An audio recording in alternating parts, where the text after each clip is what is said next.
Hello everyone, how are you all? I hope you are good. I'm your friend, your guide, your mentor from the Struggle channel. Guys Hindi व्याकरण के अंदर आज हमारा next topic होने वाला है विराम चिन्ह।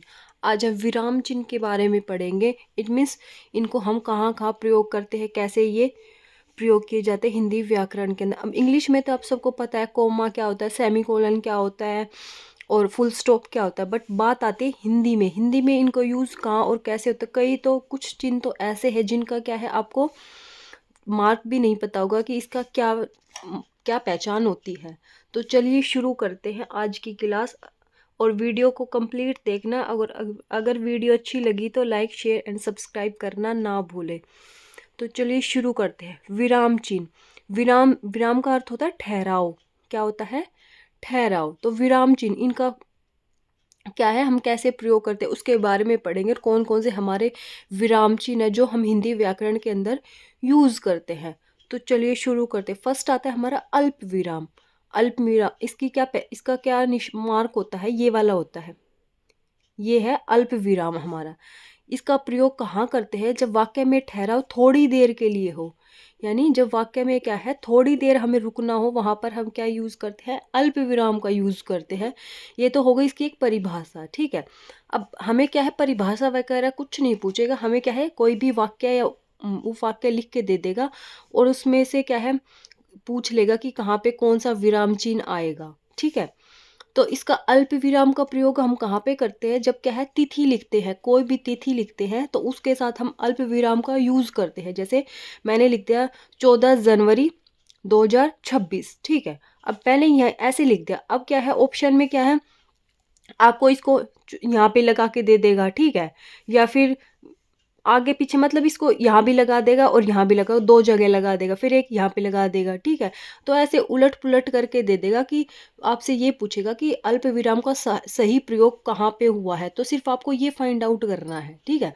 तो अल्प विराम का प्रयोग कहाँ करते हैं? तिथि लिखते समय करते हैं। और क्या है, या ये हमने क्या लिखी, डेट लिखी, ये मंथ लिखा और ये हमारा ईयर हो गया। तो क्या लगाएंगे? डेट, मंथ और फिर को अल्प विराम, फिर हमारा ईयर आएगा, ठीक है। ध्यान रखना ये यहाँ पे भी लगा के दे देगा बट वो गलत हो जाएगा, यहाँ पे और यहाँ पे भी ले दे देगा, तो ये क्या है रोंग है, ये ध्यान रखना, ठीक है। नेक्स्ट आता है हमारा इसका अल्प विराम का प्रयोग कहाँ करेंगे? जब वाक्य की शुरुआत में क्या है ये वाले शब्द आ जाए, हाँ आ जाए, नहीं आ जाए, सचमुच आ जाए, बेशक आ जाए, यानी ये शब्द वाक्य के शुरू में हो, अच्छा आ जाए, वस्तुतः आ जाए, निसंदेह आ जाए, यानी जब वाक्य के शुरू में ये वाले शब्द हो तो वहाँ पर क्या है इनके बाद हमेशा क्या है कोमा लगेगा, चाहे आगे वाक्य में कुछ भी लिखा हो, बट शुरू में ये है तो इनके बाद कोमा जरूर लगेगा। और इन्हीं शब्दों का अगर दोहराव भी आता है, हाँ हाँ, नहीं नहीं, तो वहाँ पे भी क्या है हम अल्प विराम का प्रयोग करते हैं, ठीक है। फिर नेक्स्ट आता है इसका, जब हमें क्या है वाक्य के अंदर और का बोध हो। देखो और का बोध कैसे होगा, जब दो दो पर्सन की बात हो रही तब तो हम राम और मोहन लगा के उसको आके लिख देंगे, वहां पे तो कोई यूज नहीं होगा। बट जब तीन बंदे की बात हो ना, राम मोहन और सोहन बाहर गए, तब हम क्या है जो दो बंदे तीन बंदे की बात हो रखी है ना, तो यहाँ पे देखो तीन बंदे की बात हो रखी है, तीन पर्सन है, तो यहाँ पे जो दो के बीच में हम क्या लगाएंगे? अल्प विराम। और जो तीसरा वाला है उसको क्या है और के साथ जोड़ के तब लिखेंगे। तो यानी जहाँ पे हमारे तीन या चार बंदे की बात हो तो वहाँ पे एक हमारा और मिलेगा और बाकी की जगह हमारा क्या है अल्प विराम का प्रयोग होगा, ठीक है। यानी दो संज्ञा साथ में हो और तीसरे को हमने और के साथ जोड़ा। ऐसे ही सरनाम में भी दो सरनाम हमें जो दो सरनाम को साथ दे रखा हो और एक को अलग से जोड़ और के साथ जोड़ा गया, तो दो दो सरनाम साथ में लिखे गए उनके साथ हम किसका यूज करेंगे? अल्प विराम का यूज करेंगे, ठीक है। नेक्स्ट आता है हमारा अर्ध विराम। ये क्या है? ये इसका चिन्ह होता है अर्ध विराम का, यानी डॉट और फिर नीचे ऐसे कोमा। अर्ध विराम क्या होता है? जब वाक्य में क्या है हमें अल्प विराम से थोड़ा अधिक रुकना हो, यानी अल्प विराम से थोड़ा ज़्यादा ठहराव हो, वहाँ पर हम किसका यूज़ करते हैं? अर्ध विराम का यूज़ करते हैं। जैसे कहाँ करेंगे इसका यूज? जिन वाक्यों में क्या है किंतु आ जाए, परंतु आ जाए, क्योंकि आ जाए, इसलिए आ जाए, फिर भी, यानी ये वाले शब्द आए किंतु परंतु क्योंकि इसलिए फिर भी, उन शब्दों के साथ क्या है हम किसका यूज करेंगे? अर्धविराम का यूज करेंगे। उन शब्दों से पहले, उन शब्दों से पहले अर्धविराम का यूज करेंगे। किंतु, परंतु, इसलिए, फिर भी, इन शब्दों से पहले हम किसका यूज करेंगे? अर्धविराम का प्रयोग करेंगे। कैसे करेंगे अर्धविराम का? क्योंकि जब ये वाले जो शब्द है ये क्या क्या काम करते हैं? कोई भी दो वाक्यांशों या फिर उपवाक्यों को जोड़ने का काम करते हैं। ठीक है, तो इन शब्दों से पहले हम किसका यूज करेंगे? अर्धविराम का यूज करेंगे। जैसे एग्जाम्पल देखो, वह बात तो करती, किंतु, अब किंतु आया तो किंतु से पहले लगाएंगे हम अर्धविराम, किंतु मौका नहीं मिल पाया। नेक्स्ट देखो, वह फेल होता रहा, वह फेल होता रहा, फिर भी से पहले क्या आएगा? हमारा अर्धविराम का चिन्ह आएगा। ठीक है, फिर भी मेहनत नहीं करता था। ठीक है, थर्ड आता है हमारा पूर्ण विराम चिन्ह। इसका तो आपको पता होगा, जिसको इंग्लिश में क्या बोलते हैं? फुल स्टॉप बोलते हैं। तो इंग्लिश में तो क्या होता है? ऐसे डॉट होता है, बट हिंदी व्याकरण में इसका क्या है? ऐसे सीधा डंडा होता है। क्या होता है? एक सीधा डंडा होता है। पूर्ण विराम, ये तो बिल्कुल सिंपल है। जब वाक्य पूर्ण रूप से खत्म हो जाता है तो वहां पर हमारा कौन सा विराम चिन्ह प्रयोग होता है? पूर्ण विराम चिन्ह होता है। जैसे मुकेश खेल रहा है, वह पढ़ रही है, सीता नाच रही है। एक तो ये हो गया। ठीक है, दूसरा इसका यूज कहाँ होता है? कोई भी दोहा हो, छंद हो और कोई चौपाई हो, उन दोहा हो, कोई छंद हो और कोई चौपाई हो, उनकी जो प्रथम पंक्ति होगी ना, प्रथम पंक्ति में तो क्या है? पूर्ण विराम लगेगा। और जो दूसरी जो पंक्ति होगी उसमें क्या है? ऐसे डबल वाले, वो मैं बताऊंगी इसका ये वाला कौन सा चिन्ह होता है। ठीक है, ये होता है पुनरुक्ति वाला। जब कोई दोहा, छंद और चौपाई की जो प्रथम पंक्ति होती है वहां पे भी किसका यूज होता है? पूर्ण विराम का। ठीक है, तो ये होगा पूर्ण विराम। नेक्स्ट आता है हमारा अपूर्ण विराम, जिसको उपविराम भी बोल सकते हैं या फिर न्यून विराम भी। इसी के ही नाम है, अपूर्ण विराम के ही उपविराम भी लिखा मिल सकता है या फिर न्यून विराम भी। तो इसका चिन्ह क्या होता है? ऐसे दो डॉट होते, एक ऊपर एक नीचे। इसका यूज कैसे करते हैं? जब वाक्य में क्या है? बात जारी रहे, यानी वाक्य में क्या है? बात जारी रहे और आगे जानने की इच्छा हो।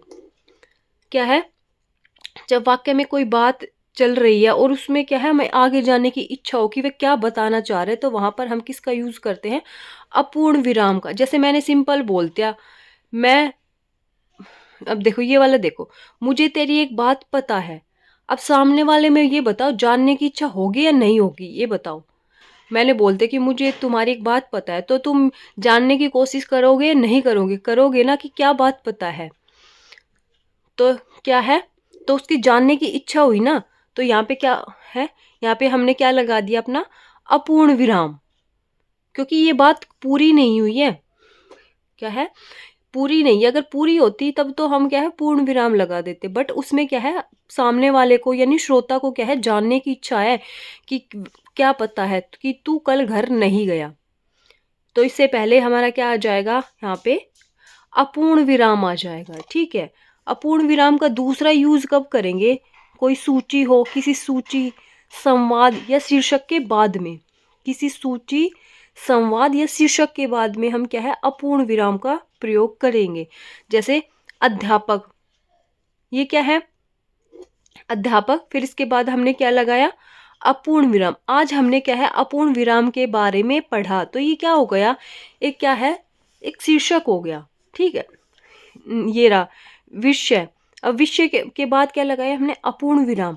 अपूर्ण विराम के उपयोग, तो ये क्या है? विषय, कोई संवाद हो गए, कोई सूची होगी। जैसे भारत के महान खिलाड़ी है, भारतीय टीम के महान खिलाड़ी है, तो है के बाद हम किसका यूज करेंगे? अपूर्ण विराम का। जैसे अपूर्ण विराम, भारतीय टीम के महान खिलाड़ी है के बाद अपूर्ण विराम। जैसे फिर उनके नाम लिख देंगे, सचिन, रोहित, ऐसे। तो ये क्या है? कोई सूची होगी, संवाद हो गया या फिर कोई शीर्षक हो गया। इनके बाद में हम क्या लगाएंगे? अपूर्ण विराम का प्रयोग करेंगे। ठीक है, नेक्स्ट आता है हमारा प्रश्नवाचक चिन्ह। तो इसको बताने की जरूरत नहीं है, इसका क्या है? चिन्ह होता है। प्रश्न करने के लिए इसका प्रयोग किया जाता है। तुम कौन हो? तुम कहाँ जा रहे हो? तुम्हारा नाम क्या है? ठीक है, ये हो गया प्रश्नवाचक चिन्ह। नेक्स्ट आता है हमारा विषमय चिन्ह। क्या आता है? विषमय चिन्ह। इसमें क्या होता है? ऐसे क्या है एक डंडा होगा, उसके नीचे क्या है एक डॉट का निशान होगा, तो ये क्या है विषमय। इसको क्या है हम अव्यय के अंदर भी बहुत अच्छे से पढ़ चुके हैं। यानी जब अचानक से मन में अचानक से कोई भाव उत्पन्न होते हैं, तो वहां पे हम कौन सा चिन्ह प्रयोग करते हैं, विषमय चिन्ह का प्रयोग करते हैं। जैसे कोई हर्ष हो गया, कोई शोक हो गया, कोई करुणा, भय, इनको प्रकट करने के लिए हम किस चिन्ह का प्रयोग करते हैं, विषमय चिन्ह का प्रयोग करते हैं। जैसे वाह क्या बात है, आप दीर्घायु हो, आप शतायु हो, ओ अरे, तो ये क्या है विषमय चिन्ह है। ठीक है। नेक्स्ट आता है हमारा संबोधन चिन्ह। जो संबोधन का भी यही चिन्ह होता है, ध्यान रखना, विषमय का भी यही है और संबोधन का भी यही, बट क्या है इनका प्रयोग अलग अलग है। संबोधन किसी को बुलाने के लिए, किसी को जैसे हम बोलते हैं ना, रुकिए, वहां मत जाइए, तो ये क्या है संबोधन हो गया। सुनिए, यहाँ आइए, तो अलग अलग होंगे। विषमय का अलग भाव होगा और जो संबोधन होगा वो आपको अलग से दिख जाएगा। जैसे मैंने बोल दिया खबरदार आगे मत बढ़ना, तो ये क्या है संबोधन है। और विषमय में क्या होता है, कोई खुशी भी हो सकती है, कोई दुख का भाव भी हो सकता है, कोई आश्चर्य वाला भाव भी हो सकता है। ठीक है, तो वहां पे विषमय होगा जब हम किसी को संबोधन में किसी को बुलाते हैं या फिर किसी को कोई कुछ बताते हैं, तो वहां पे हमारा क्या है संबोधन चिन्ह होगा। नेक्स्ट आता है हमारा लाघव चिन्ह। लाघव चिन्ह में क्या होता है, ये इसका क्या है चिन्ह होता है लाघव का, यानी ऐसे छोटा सा राउंड सर्कल। इसमें क्या होता है जब कोई चीज बड़ी है उसको क्या है छोटे, यानी संक्षेप मीन्स छोटा करके जब उसको प्रयोग करते हैं, तो वहां पर हम कौन सा चिन्ह प्रयोग करते हैं, लाघव चिन्ह प्रयोग करते हैं। इट मीन्स कोई बड़ा नाम है, उसको छोटा करने के लिए उसके साथ क्या हम लाघव चिन्ह का प्रयोग करते हैं। जैसे कि डॉक्टर, डॉक्टर के साथ हम क्या लगा देते, डॉक्टर बड़ा हो जाता है तो उसके साथ हमने क्या है लाघव चिन्ह को प्रयोग किया। ऐसे पीएचडी हो गया, बीए हो गया, पीएससी हो गया, इंजीनियर में ई, फिर ऊपर बिंदी, फिर जी, और फिर बाद में क्या है लाघव चिन्ह का प्रयोग कर लेते। इससे क्या है शब्द या फिर कुछ शब्द वगैरह होते वो हमारे क्या है छोटे हो जाते हैं थोड़े से। ठीक है। नेक्स्ट आता है त्रुटि विराम चिन्ह या फिर बोल सकते हैं हम हंसपद चिन्ह। ये क्या होता है, त्रुटि मीन्स जब कोई हमसे गलती हो जाती है या फिर कोई शब्द हमारा छूट जाता है, तो वहां पे हम क्या करते हैं उसको काटा फांसी ना करके वहां ऐसे ये वाला चिन्ह होता है त्रुटि पद का, उसको क्या है वाक्य के बीच में जहां हमारा शब्द छूट गया वहां पे ये वाला चिन्ह लगा के उसको ऊपर हम जो शब्द छूटा है उसको लिख सकते हैं। तो ये हमारा क्या है त्रुटि विराम चिन्ह या फिर हंसपद चिन्ह होता है। जैसे राम आज जाएगा, मैंने ये लिख दिया, अब मैं दिल्ली शब्द को भूल गई, ये क्या है त्रुटि हो गई। तो इस शब्द को हम क्या है इस जाएगा को काट के दिल्ली जाएगा लिखेंगे, तो क्या है ये थोड़ा सा क्या है नेगेटिव इंप्रेशन क्रिएट करेगा। क्यों, क्योंकि कई बार क्या है जो आप रिटर्न एग्जाम्स देते हो स्कूल वगैरह में या फिर जहाँ कहीं भी कोई रिटर्न एग्जाम होते, तो वहाँ पर क्या है आप ऐसे काटाफासी करके लिखोगे तो थोड़ा सा है ओड सा लगेगा। और अगर वहीं पे क्या है आप इस चिन्ह का प्रयोग करके लिखोगे तो सामने वाला भी ये समझेगा कि हाँ कि बच्चे को थोड़ा सा चिन्ह वगैरह का ज्ञान है। तो इस यहाँ पे क्या है जब कोई त्रुटि हो जाती है, कोई शब्द हमारा छूट जाता है, तो वहाँ पे इस त्रुटि विराम चिन्ह का प्रयोग करके उस शब्द को हम ऊपर लिख देते हैं। ऐसे राम बहुत है, अब परिश्रमी शब्द क्या है हमारा छूट गया, तो यहाँ पे हमने क्या है ये क्या है त्रुटिहीन शब्द लगाया और ऊपर शब्द क्या था जो हमारा छूटा था वो हमने यहाँ पे लिख दिया। ठीक है। नेक्स्ट आता है हमारा योजक चिन्ह या फिर बोल सकते हैं संबंध विराम चिन्ह। योजक चिन्ह क्या होता है, ऐसे होता है छोटा सा, ये क्या है योजक चिन्ह। या फिर हम बोल सकते हैं संबंध या संबंध विराम चिन्ह क्या है, जो क्या है दो कोई भी दो शब्द होते हैं उनके बीच में क्या है संबंध को दर्शाता है। तो योजक जो चिन्ह का प्रयोग सबसे पहले क्या होता है, द्वंद्व समास के जितने भी उदाहरण हैं उन सब में क्या है हमारा क्या है योजक चिन्ह का प्रयोग होता है। जैसे माता पिता, सुख दुख, अच्छा बुरा, तो ये हमारे क्या है द्वंद्व समास के उदाहरण है। तो द्वंद्व समास के उदाहरण होते हैं उनमें क्या है हमारा योजक चिन्ह प्रयोग होता है। नेक्स्ट आता है दो विशेषण शब्दों के बीच, यानी विशेषण शब्दों के बीच भी क्या है हमारा योजक चिन्ह प्रयोग होता है। जैसे मोटा भारी, दोनों ही क्या है विशेषण शब्द है। नेक्स्ट आता है हमारा शब्दों की जब पुनरावृत्ति हो, यानी शब्दों की क्या है, पुनरावृत्ति, यानी एक ही शब्द दोबारा से सेम लिखा जाता है, तब वहाँ पे हमारा कौन सा चिन्ह आता है, योजक चिन्ह प्रयोग होता है। जैसे हाँ हाँ हो गया, नहीं नहीं हो गया, ठीक है हो गया।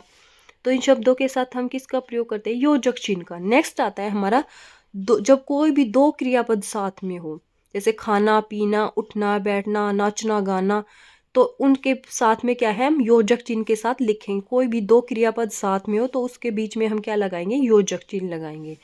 नेक्स्ट आता है हमारा उपमा अलंकार के उदाहरण, यानी उपमा अलंकार के जो उदाहरण होते हैं वहां पे भी हम किसका यूज करते हैं, योजक चिन्ह का। जैसे चांद सा सुंदर चेहरा, चांद सा सुंदर चेहरा, तो ये जो शाह और चांद के बीच में जो शब्द यूज किया है ये हमारा कौन सा है, योजक चिन्ह है। ठीक है। नेक्स्ट आता है हमारा अवतरण या फिर बोल सकते हैं उद्धरण चिन्ह, अवतरण चिन्ह या फिर बोल सकते हैं उद्धरण चिन्ह। इसके क्या क्या होते हैं इसके चिन्ह, इसके दो चिन्ह होते हैं, एक तो इकहरा अवतरण भी बोल सकते हैं और दूसरा है दोहरा अवतरण। है तो दोनों ही अवतरण, बट एक बोलते हैं इकहरा अवतरण और दूसरा है दोहरा अवतरण। अब इनका प्रयोग कैसे करते हैं, जो इकहरा अवतरण होता है इसका प्रयोग कब करते हैं, जब कोई क्या है, जैसे यहाँ पे देखो मधुशाला हरिवंश राय बच्चन की प्रसिद्ध रचना है, यानी कोई कोई प्रसिद्ध लेखक हो गया, उसकी कोई प्रसिद्ध रचना हो गई, तो उसको लिखने के लिए क्या है, हम किसका यूज करते हैं, कोई भी प्रसिद्ध रचना है तो उनको लिखने के लिए हम किसका यूज करें, इकहरा अवतरण चिन्ह का प्रयोग करते हैं। ठीक है। और उद्धरण चिन्ह का प्रयोग कब करते हैं, सॉरी, दोहरा अवतरण चिन्ह का प्रयोग कब करते हैं, जब कोई प्रसिद्ध व्यक्ति के द्वारा जब कोई कथन बोला जाता है उसको हम जो जैसा उसने बोला वैसा का वैसा लिखते हैं, जो का तो हम लिखते हैं, तो वहां पर कौन सा अवतरण चिन्ह प्रयोग किया जाता है, दोहरा अवतरण चिन्ह। जैसे गांधी जी ने कहा सत्य ही ईश्वर है, तो ये क्या है, एक जैसे कोट्स कोट्स बोलते हैं ना इंग्लिश में, वही है सेम। तो ये क्या है, सत्य ही ईश्वर है, ये क्या है, कोई फेमस प्रसिद्ध व्यक्ति के द्वारा जब कोई बोला जाता है कोई कथन, तो वो एज इट इज जब लिखा जाता है तो उसको क्या है, हम दोहरा अवतरण चिन्ह में लिखते हैं। ठीक है। नेक्स्ट आता है हमारा तुल्यता बोधक। तुल्यता बोधक मीन्स इक्वल, तो ये इसका क्या है, चिन्ह होता है। से 1 किलोग्राम में कितने हैं, 1000 ग्राम होते हैं, 1 क्विंटल में कितने, 100 किलोग्राम होते हैं, यानी ये चीज इसके बराबर है, इक्वल है ये दोनों। ठीक है। नेक्स्ट आता है हमारा कोष्टक चिन्ह, ये होता है हमारा कोष्टक चिन्ह, ऐसे जिसको इंग्लिश में बोलते हैं ब्रैकेट। ये क्या होता है, जब अर्थ को और अधिक स्पष्ट करना हो तब हम क्या है, कोष्टक चिन्ह का प्रयोग करते हैं। जैसे दशानन का वध होता है, किसी बच्चे को नहीं पता कि दशानन क्या होता है, किसको बोलते हैं, तो हमने कोष्टक चिन्ह लगा के उसी चीज को क्या है, उसका दूसरा अर्थ दे दिया रावण। अब जिसको दशानन का नहीं पता, अब रावण का तो पता है ना, तो क्या है, दूसरे जिसको नहीं पता उसको भी क्या है, इजीली समझ आ जाएगा इस कोष्टक चिन्ह की हेल्प से। जब किसी चीज को क्या है, मान लो जैसे मैंने यूवी रेज लिख दिया, ठीक है, अब कुछ बच्चों को तो पता है यूवी रेज यानी अल्ट्रा वायलेट रेज, और कुछ बच्चों को नहीं पता यूवी रेज क्या होती, तो उसी को क्या है, मैंने कोष्टक चिन्ह के अंदर अल्ट्रा वायलेट रेज लिख दिया, तब तो क्या है, वो क्या हिंदी वाले को भी समझ में आ जाएगी और इंग्लिश वाले को, दोनों को समझ में आ जाएगी। तो ये होता है हमारा कोष्टक चिन्ह का प्रयोग। नेक्स्ट आता है हमारा लोप चिन्ह। लोप चिन्ह क्या होता है, ऐसे डॉट डॉट होते हैं, इट मीन्स जब कोई शब्द हमारा गायब होता है, वहां से शब्द हमारा गायब होता है, तब हम क्या, कौन से चिन्ह का प्रयोग करते हैं, लोप चिन्ह का प्रयोग करते हैं। जैसे कल करे सो आज, फिर यहाँ पे लगा दिया ऐसे dot dot dot, it means यहाँ के जो शब्द है वो गायब है। बहुरी करेगा कब, यानी कल करे सो आज कर, आज करे सो अब, प्रलेप, ऐसे कुछ दोहा है ना ये हिंदी का, तो यानी इट मीन्स इसका मतलब है कि यहाँ के कुछ शब्द, जो शब्द है वो गायब है, जिसको हम हिंदी में रिक्त स्थान बोलते हैं, तो वही है ये हमारा लोप चिन्ह। नेक्स्ट आता है हमारा पुनरुक्ति या फिर अनुवृत्ति चिन्ह। पुनरुक्ति या फिर अनुवृत्ति चिन्ह, इसके चिन्ह क्या होते हैं, ऐसे ऐसे दो, ऐसे ऐसे खड़ी पाई सी होती है ना, तो वो होती है पुनरुक्ति। जैसे सीता बाजार गई, अब ये क्या, ये एक वाक्य है, अब इसी को क्या है, मैंने दूसरे बंदे के लिए सेम लिखना है, तो उसके लिए हम क्या लगाएंगे, गीता, फिर सेम नीचे वही लिखना है, तो उसको बार बार रिपीट नहीं करेंगे, लिख के उसके साथ हम ऐसे 2 खड़ी पाई लगा देंगे। इट मीन्स ये हो जाएगा कि सीता बाजार जा रही है और गीता बाजार जा रही है, दोनों के बारे में बता रहा है कि दोनों बाजार जा रही है, तो उसको अलग अलग लिखने की जरूरत नहीं है। तो ये हमारा क्या है, पुनरुक्ति या फिर अनुवृत्ति चिन्ह होता है। नेक्स्ट आता है हमारा निर्देशक चिन्ह। नेक्स्ट लास्ट क्या है, निर्देशक चिन्ह। ये क्या होता है, हमारा योजक चिन्ह से थोड़ा सा क्या होता है, बड़ा होता है निर्देशक चिन्ह। इसका प्रयोग हम कैसे करते हैं, जैसे उदाहरण देखो, अब जैसे मैंने बता दिया, अलंकार के क्या है, 2 भेद होते हैं। क्या है, अलंकार के 2 भेद होते हैं। तो है के बाद हम क्या है, निर्देशक चिन्ह का प्रयोग करते हैं। अलंकार के 2 भेद होते हैं, जैसे तो है के बाद क्या लगाया हमने, निर्देशक चिन्ह, शब्द अलंकार और अर्थ अलंकार। तो ये था हमारा विराम चिन्ह वाला जो टॉपिक जो आज कंप्लीट हुआ। एक बार देख लेना, इसमें से पीछे वाले में से तो नहीं पूछा जाएगा, पूछा जाता है जब तो अल्प विराम, अर्ध विराम और अपूर्ण विराम, ये 3 तो अच्छे से कर लेना। और ये त्रुटि वाला, ये और लाघव, ये है मेन। तो बाकी में तो बहुत ही रेयर पूछा जाता है, बट आपको क्या है, देख तो एक बार सबको लेना है, ठीक है। और ये विराम चिन्ह वाला जो टॉपिक था वो हमारा कंप्लीट हुआ। कल मिलते हैं एक नेक्स्ट वीडियो के साथ। अगर वीडियो अच्छी लगी तो don't forget like, share and subscribe my channel. Thank you, bye bye, take care.